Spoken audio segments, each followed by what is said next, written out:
أن الحمد لله نحمده ونستعينه ونستغفره ونعوذ بالله من شرور أنفسنا ومن سيئات أعمالنا. من يهده الله فلا مضل له ومن يضلل فلا هادي له. وأشهد أن لا إله إلا الله وحده لا شريك له. وأشهد أن محمدا عبده ورسوله صلوات الله وسلامه عليه. أما بعد، فإن خير الكلام كلام الله، وخير الهدى هدى رسول الله صلى الله عليه وسلم، وشر الأمور محدثاتها، وكل محدثة بدعة، وكل بدعة ضلالة، وكل ضلالة في النار. أخرج الإمام مسلم عن حذيفة بن أسيد الغفاري رضي الله عنه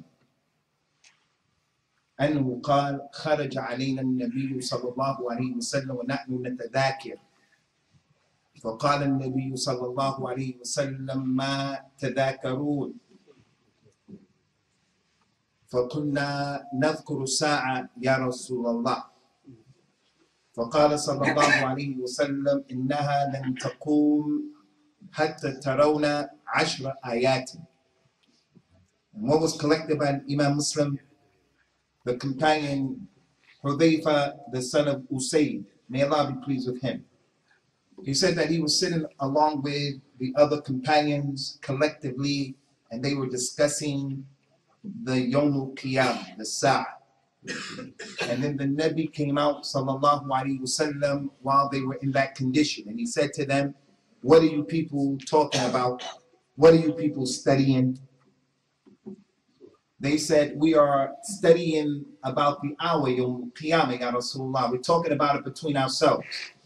The Nabi told them, sallallahu alaihi wasallam, Yawmul Qiyamah is not going to be established. It won't happen until 10 things happen, until you see 10 major signs. And then he went on to tell them those 10 major signs. You're going to see the dukhan. يَوْمَ يَأْتِي السَّمَاءُ يَوْمَ تَأْتِي السَّمَاءُ بِدُخَانٍ مُبِينٍ. That there's going to be a lot of smoke and a big cloud that's going to come. It's going to be miraculous. Until you see the sun rising from the west and setting in the east. And we're going to mention that. And until you see the Dajjal and the Dabba, until you see also the coming down of Isa ibn Maryam, and until you see the 3 major earthquakes that are going to transpire and they're going to take place, and also until you see the Mahdi, and until you see the fire that's going to come out of Yemen and is going to lead the people to the mahshar of Yawm al-Qiyamah, where they're going to be judged.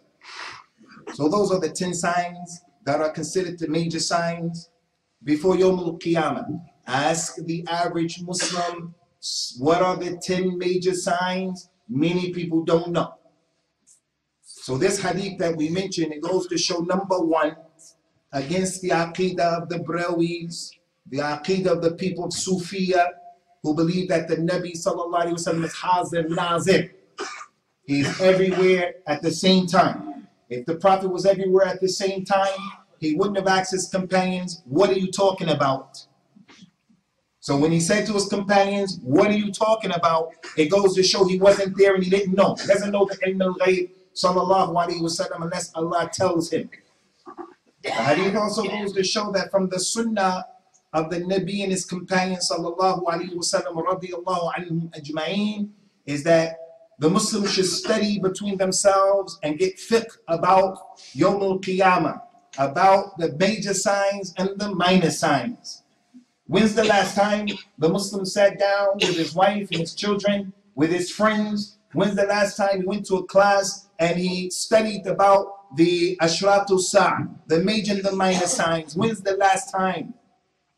So with this being a masjid of Ahlul Hadeeth, and we're going to explain what that means. With this being a masjid of Ahlul Hadeeth, we want to practice that sunnah of those companions, radiyallahu anhum ajma'een. The Nabi wasn't there, sallallahu alaihi wasallam, but they amongst themselves were talking about the major signs and the minor signs, and they were talking about these issues. And then the Nabi came out as he used to do. Sometimes he would initiate and tell them some of the signs of Yawm al-Qiyamah, and sometimes they will ask him the question. So it was an issue that was important to them. So concerning the major signs, and there's a lot to be dealt with about the major signs. The first thing we'll say is a person who doesn't believe in these major signs and the minor signs, then in reality he doesn't believe in Yawm al-Qiyamah. In order to believe in Yawm al-Qiyamah, we have to believe in the major signs and the minor signs. What's going to happen before Yawm al-Qiyamah? What's going to happen on the day? What's going to happen after? If a person rejects or denies any aspect of it, he has rejected and denied the whole thing. Allah said in the Quran, كَذَّبَتْ قَوْمُ نُوحٍ الْمُرْسَلِينَ. The people of Noah, they disbelieved in all of the messengers. The only messenger who came to them was Nuh.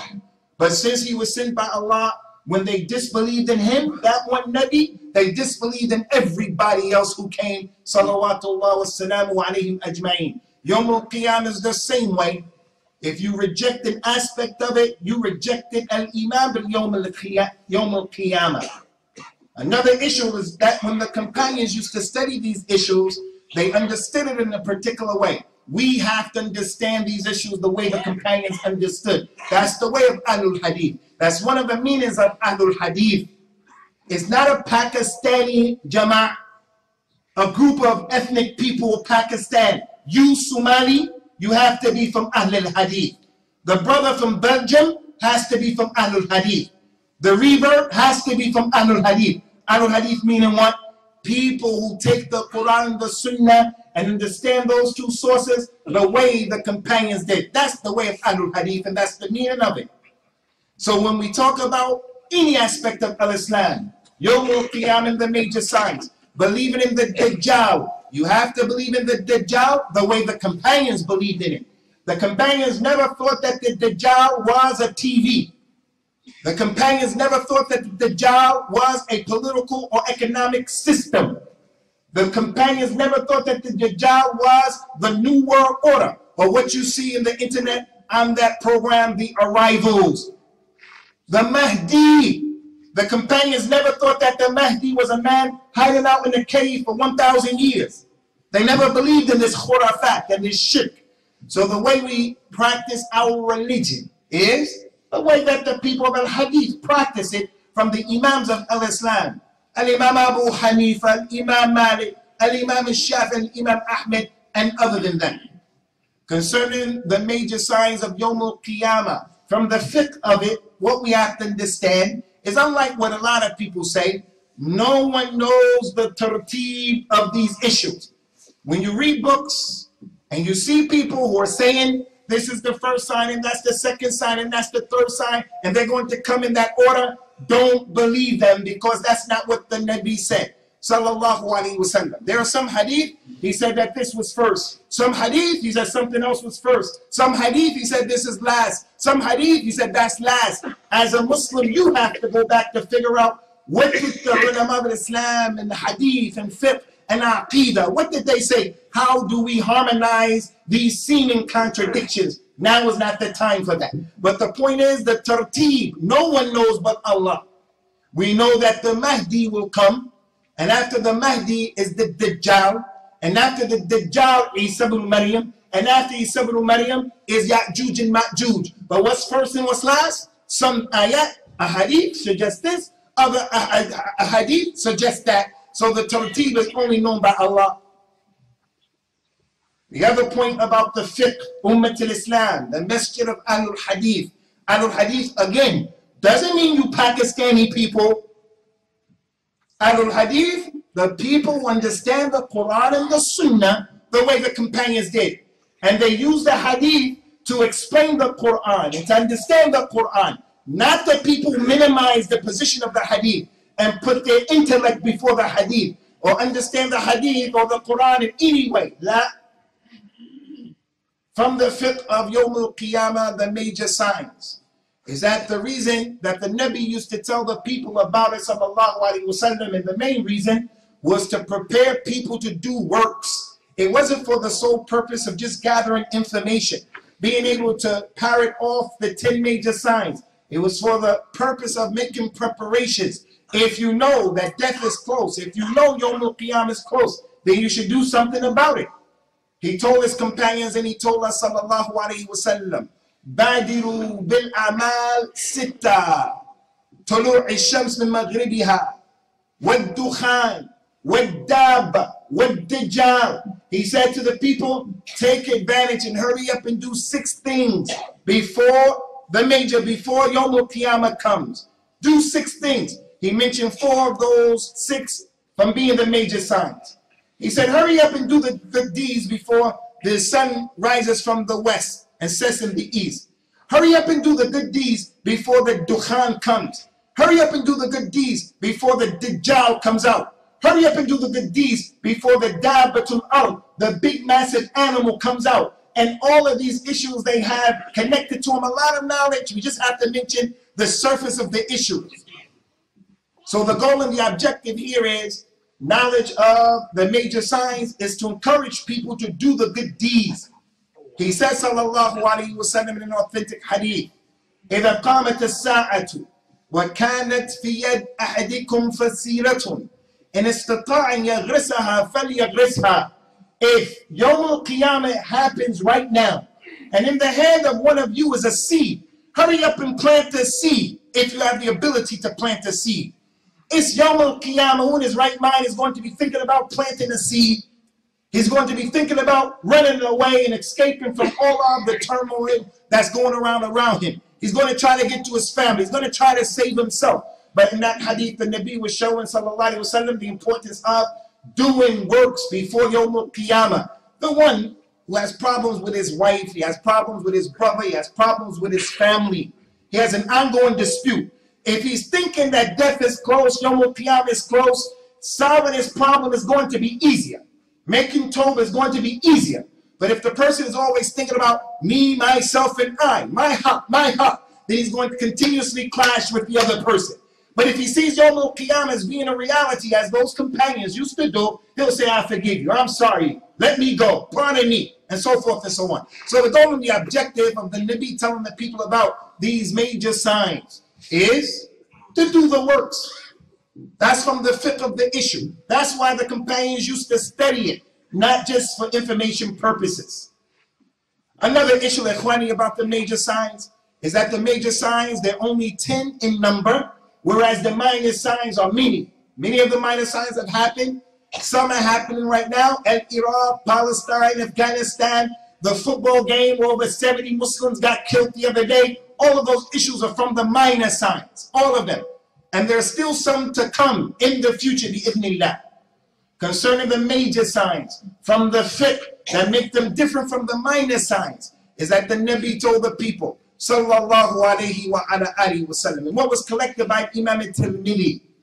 Abu Hurairah said that the Prophet says, sallallahu alayhi wa ala alihi wa sallam, ثلاث إذا خرجنا لا ينفع نفس إيمانها لم تكن آمنت من قبل أو كسبت في إيمانها خيرا. There are 3 signs. If and when they come out, a person believing won't be accepted.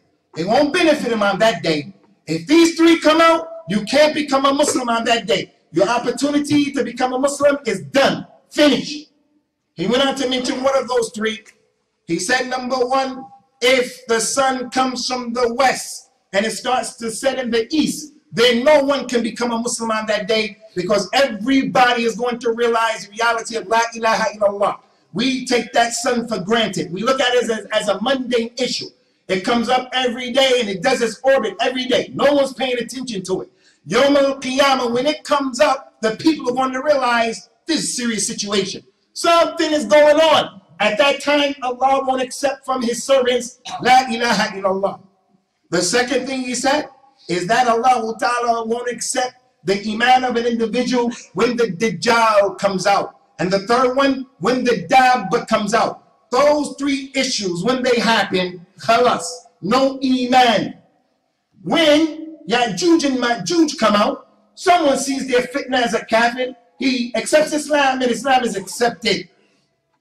The 3 major earthquakes, an earthquake in the east, an earthquake in the west, and an earthquake in the Arabian Peninsula. And they're not the tsunami that took place, not the tsunami in Japan, and not the tsunami that was in Indonesia in that area. Those tsunamis are walk in the park compared to the major tsunamis of Yawm al-Qiyamah. When it happens, a person can make tawbah and believe in Allah. But when the Dajjal comes, when the Dabba comes, and when the sun rises from the west, no iman. Now this is a very important point, ikhwani. In the Quran, in Surah Al-An'am, ayat number 158, Surah Al-An'am, Allah Ta'ala mentioned this issue in the Quran. He said, يَوْمَ يَأْتِي بَعْضُ آيَاتِ رَبِّكَ لَا يَنْفَعُ نَفْسٍ إِيمَانُهَا لَمْ تَكُنْ آمَنَتْ مِنْ قَبْلِ أَوْ كَسَبَتْ فِي إِيمَانِهَا خَيْرًا. Allah mentioned the same hadith in an ayah. He said, on the day, in the Quran, on the day when some of the signs of your Lord comes, the iman of the people, when those signs come out, they won't benefit them at all unless the person had did good prior to that time. This goes to show a very important point, and that is, in the authentic hadith, then we mentioned those three signs. He mentioned the Dajjal, he mentioned the sun coming from the west, setting in the east, and he mentioned the Dabba. Some people say, I don't believe in the Dajjal because it's not in the Quran. The Dajjal is in the Quran in the Surah Al-An'am. And that's the meaning of Ahlul Hadeeth. Ahlul Hadeeth, they take the Sunnah and the Hadith to understand the Quran. They're not like the people who want to make dhikr and they want to make understandings and they want to celebrate the birthday of the Nabi and they want to do ibadat and all kinds of things. Understand all kinds of things. And the Quran is one side and the Sunnah is on another side. Allah told us in the Quran, many ayat, وَأَنزَلْنَا إِلَيْكَ الذِّكْرَ لِتُبَيِّنَ لِلنَّاسِ مَا نُزِّلَ إِلَيْهِمْ وَلَعَلَّهُمْ يَتَفَكَّرُونَ. Ya Muhammad, we revealed to you this book, the dhikr, so that you can explain to them what was revealed to them and the hopes that they will come and they will reflect and understand. The Nabi sallallahu alayhi wa sallam, his sunnah is what went into details about these major signs. If you don't take the sunnah, you won't know what to do to protect yourself from the Dajjal. Where is it in the Quran that the Muslims should read Surah Al-Kahf on Friday? Where is it in the Quran that the first 10 ayat and the last 10 ayat from Surah Al-Kahf will it be a divine protection of the Dajjal? Where is it in the Quran the description of the Dajjal? The person says, I don't believe in the Sunnah. I just take the Quran and not the Sunnah. Ahlul Hadeeth is not about where you come from, Pakistan. It's not about that. For the one who understands that. Ahlul Hadeeth is not Saudi Arabia. It's not about that. People from Saudi Arabia, from Ahlul Hadeeth. People from Pakistan, from Ahlul Hadeeth. Reverse, you have to be from Ahlul Hadeeth. Ahlul Hadeeth meaning what?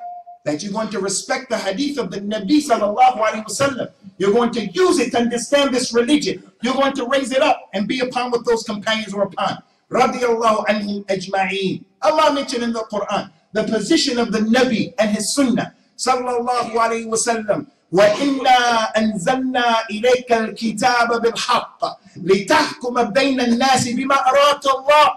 We reveal to you the book in truth, Ya Muhammad, so that you can judge between the people and what Allah showed you to judge. The 4 sacred months in Al-Islam, where are they mentioned in the Quran? The khutbah of al-Jum'ah, where is it mentioned in the Quran that we pray to our God? And so, where is that in the Quran? The people who talk like that, those people are astray. In India, there's a group of people called the Quraniyun. They're Asians. In India, Quraniyun. Because they're from Asia, that means that the truth is with them. Because they're from Pakistan or India, the truth is determined by what Allah revealed. And all of Adam's children have to get with the program no matter where they're from. All Arabs are Muslims. And the Muslims who are Arabs, all of them are on the truth. There are Arabs who cursed the Nabi sallallahu alayhi wa sallam by cursing his companions. Arabs in Lebanon, Arabs in Bahrain, they curse Abu Bakr and Umar because they're Arabs. We're going to look at them and say those people are in Jannah because the kalam of Ahlul Jannah is Arabic. Love the Arabs because my language, that's not our religion. Concerning Yawm al-Qiyamah and these major signs, the Nabi sallallahu alayhi wa sallam, in addition to what we mentioned, he explained to the people sallallahu alayhi wa ala alihi wa sallam about these major signs that are different from the minor signs. قال صلى الله عليه وسلم خروج الآيات بعضها على إثر بعض يتتابعن كما يتابع الخرز في النظام. Those major signs, the 10 of them, when they happen, they'll come out holding on the heel of each other. When one comes out, the next one is going to come out immediately. The same way that a necklace that has pearls on it, if you were to break that necklace, the pearl will fall off one after another. That's how the major signs are going to happen. The Mahdi is going to come right away. After him, the Dajjal is coming. After him right away, Isa ibn Maryam is coming. Isa ibn Maryam will be on the earth, as the Nabi said, for 40 years. 40. Another authentic hadith says 7. You as a Muslim, you have to go and figure that out. What did the scholars say? And don't go to the hocus pocus crystal ball scholars. Go to the scholars of the hadith, the scholars of the sunnah. After Isa ibn Maryam, the Ya'juj and Ma'juj, one after another. Whereas the signs right now, they're taking quite a while, relatively speaking. Relatively speaking, it's been 1,433 years since the Nabi sallallahu alaihi wasallam did his hijrah. That's a long time, relatively speaking, to us. People who live 60, 70 years. But relative to Yawm al-Qiyamah, it's a short time. The point is, those ayat and those signs are taking place in a long period of time. The major signs are not like that. They'll come out one after another, and they'll come out quickly. So what's the point of all of this? What's the point of all of this? It's a religious responsibility of every Muslim to sit down and to learn for himself and to go over these issues and to rehearse these issues, especially the Imam in the Masjid of Ahlul Hadeeth. The biggest of these signs in terms of fitness, the Dajjal. The Nabi told the people, sallallahu alayhi wa sallam, مَا بَيْنَ خَلْقِ آدَمْ إِلَى قِيَامِ السَّاعَةِ مَا بَيْنَ خَلْقِ آدَمْ إِلَى قِيَامِ السَّاعَةِ خَلْقٌ أَكْبَرُ مِنَ الدَّجَّالِ. There is no fitna since Allah created Adam until Yawm al-Qiyamah. There's no fitna bigger than this Dajjal. This Dajjal, when he comes, one of the major signs, he will have the ability to take everybody here off of the Sirat al-Mustaqim. Everybody here, without any exceptions. Without any exceptions. So when you hear about him, run the other way. Right now, learn the Aqidah of Ahlul Hadeeth. Who Allah is and who Allah isn't. If you're a person walking around believing that the Nabi sallallahu alaihi wasallam is the Nur of Allah, Hazir Nazir, you are a person who your Aqidah, you don't have a clue, you don't know what time it is.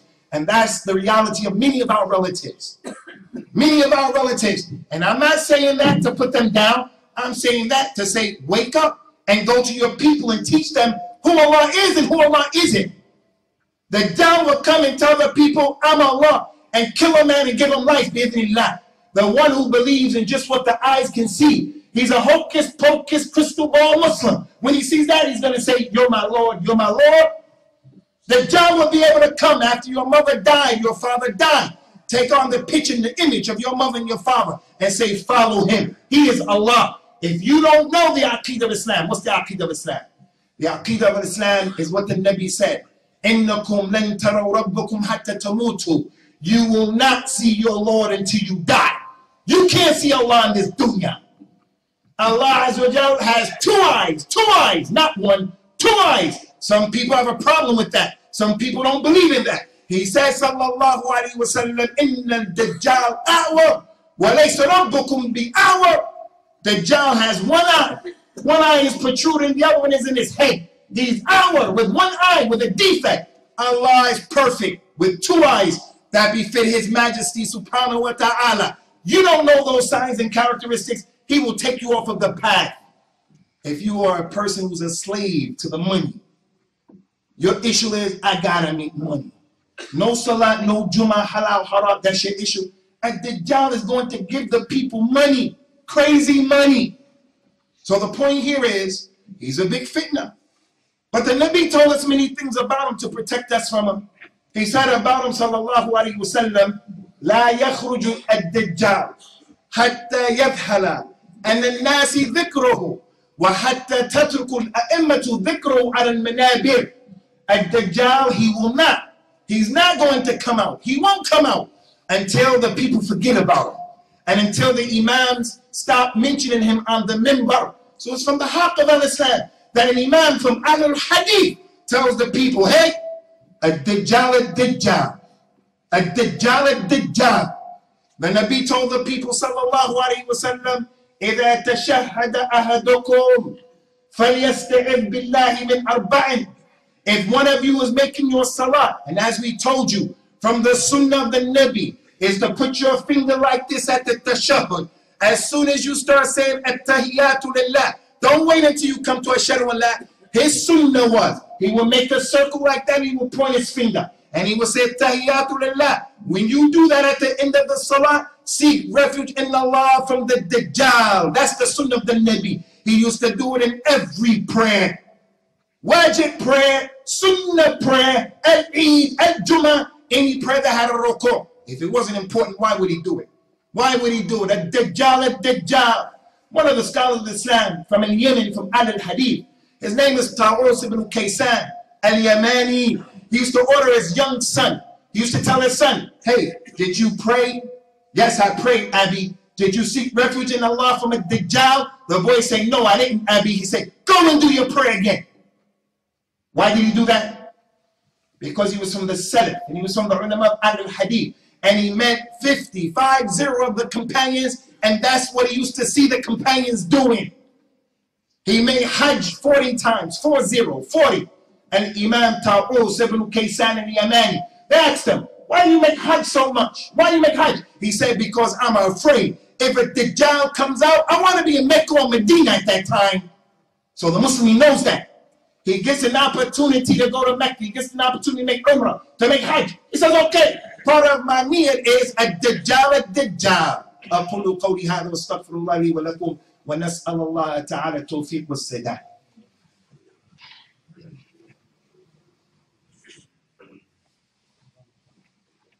Alhamdulillah wassalatu wassalam ala rasulillahi amma ba'd.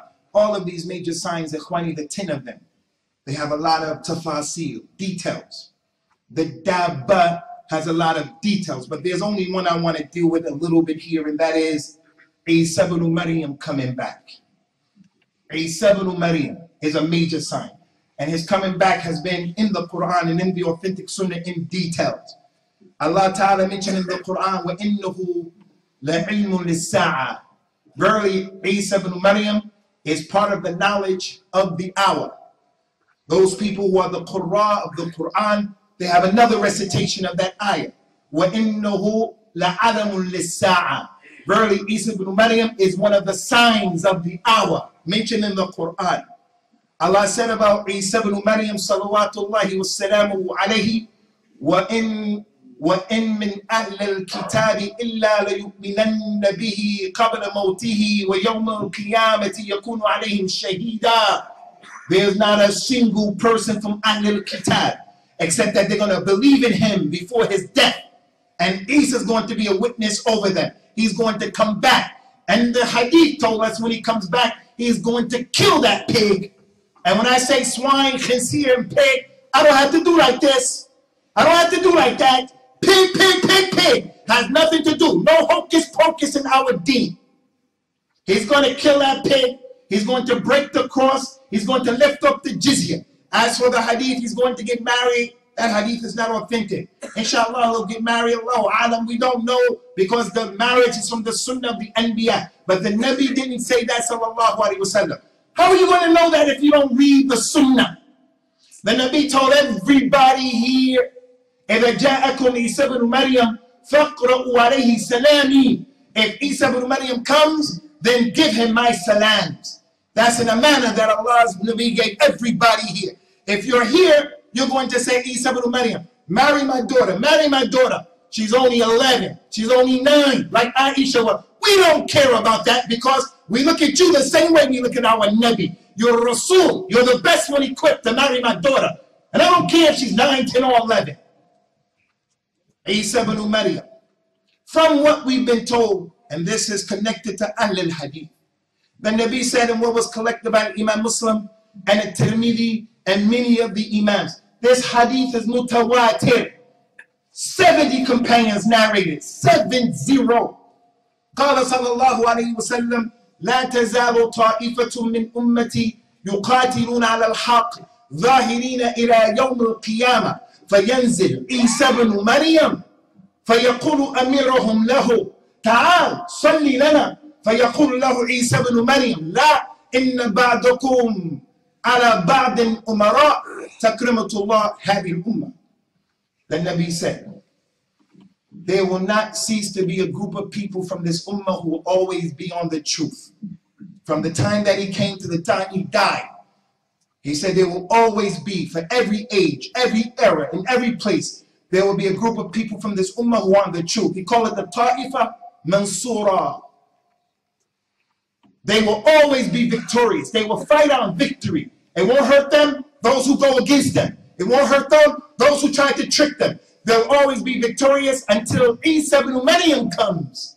And then when Isa comes, it's going to be time for the Salah. The Mahdi will be about to perform the Salah. Isa will come out of the sky, the way the Nabi described, between two angels. And his beard and his hair will be dripping with water because he made wudu. And he's coming down in his Shem. And then the Mahdi will say, hey, Isa, you're the Rasul, you're the Nabi. You've been up there all that time, you come and make Salat with us. Isa ibn Maryam will say, no, you're the Imam. This ummah, you're the Imams of one another, showing the power and the might and the position of this ummah. This hadith, لا تزال طائفة من أمتي. There will not cease to be a group of people. I hope I'm from that group. With all of my mistakes, you should hope that you're from the group. With all of your mistakes, envy, missing salah, this and that, all of the issues. But your aqeedah is not jammed up. You're not hocus pocus. You know how to make tawbah. You know who to make tawbah to. The point is, there will not cease to be a group of people from this ummah. The ulama from that group, regular people can be from that group. The highest level of a muhaddith, a scholar of hadith, is Amirul Mu'mineen fil hadith. That's the highest level of a man in hadith. Amirul Mu'mineen fil hadith. There were only 10. Only 10. 4 of them, and I'll end with this. Al-Imam Abdullah bin Mubarak, he died 181. Al-Imam Al-Bukhari, Al-Imam Ahmed, Al-Imam Ali al-Madini. That's 4 of the 10. When they talked about this hadith that I just mentioned to you, this hadith, they asked Al-Imam Ahmed, who is this group? Who is this group that the Nabi was referring to? Al-Imam Ahmed said, if it's not Ahlul Hadeeth, I don't know who they are. Abdullah bin Mubarak, he said this group, they're Ahlul Hadeeth. Ali al-Madini said, they're Ahlul Hadeeth. Al-Imam al-Tirmidhi said, they're Ahlul Hadeeth. But what's the meaning of Ahlul Hadeeth? Is the meaning of Ahlul Hadeeth Green Lane Masjid? Is the meaning of Ahlul Hadeeth Hard Top Masjid? La. There are people who never step foot in Hard Top Masjid. They're from that group. They're in Africa. They pray in a masjid that's broken down in Africa. But they're from Ahlul Hadeeth. They asked Al-Imam Ahmed, who are Ahlul Hadeeth? Who are they? He said, they're the people who work by the Hadith. So I say to Shaykh Muhammad Aslam, and the elders in this masjid, fear Allah, fear Allah. Don't let this minbar be a place where you're trying to build this masjid on the sunnah and you allow anyone to come and then destroy what you're trying to build. Fear Allah, fear Allah. And I don't mean to be disrespectful to anybody, but one of the great scholars of hadith, Al-Imam Abu Dawood, he had a son, Abdullah. Al-Imam Abu Dawood said about his son, my son Abdullah is da'if in hadith. Why did he say that? Because his son didn't measure up according to the father. So Ahlul Hadith didn't care. They ain't gonna make jokes and games playing with the deen of Allah. Because the elder said it, I'm going to placate him. No, I'm going to respect you. The elder, I'm going to respect you. And I'm going to say, elder, you have to be from Ahlul Hadith. The one sitting in the chair has to be from Ahlul Hadith. You, Somali, you have to be from Ahlul Hadith. Ahlul Hadith meaning what? The Quran and the Sunnah. The way those companions understood that religion. That's the da'wah and that's the call. كيف يتم البنيان تمامه إذا كنت تبنيه وغيرك يهدمه. How are you going to build up your house? You're building up your house, Sheikh Muhammad Aslam. You're building up your house. Someone comes and takes out the bricks. You're building, taking out the bricks. You have to say, hey, don't take the bricks out of my house. Go build your own house somewhere else. Take the bricks out of someone else's house. As for the house of Ahlul Hadith, then we say, Ahlul Hadeeth, Ikhwani, is not about Pakistan. It's not about the Asians who were here. Not about the Asians who came here with that dawah. It's about the universal call of Al-Islam. The Kitab and the Hadith of the Nabi, sallallahu alayhi wa sallam, the way the companions understood it. We ask Allah Ta'ala to cause us to live and die on the way of Ahlul Hadeeth. And that He raises us up, inshallah, amongst the people of Ahlul Hadeeth. And that Allah subhanahu wa ta'ala makes the hadith of the Nabi sallallahu alayhi wa sallam beloved to us, our children, our women folk. And that Allah Azza wa Jal guides all of us by our nawasi, takes all of us by our nawasi and puts us on the Siratul Mustaqim, and that He protects all of our relatives from the hocus pocus crystal ball Islam of Brawiism and Shiitism, the hocus pocus crystal ball Islam of Sufism, the hocus pocus Islam of people who are overindulgent in politics at the expense of the haqq. And our call is that. أقول قولي هذا أقم الصلاة يرحمكم الله.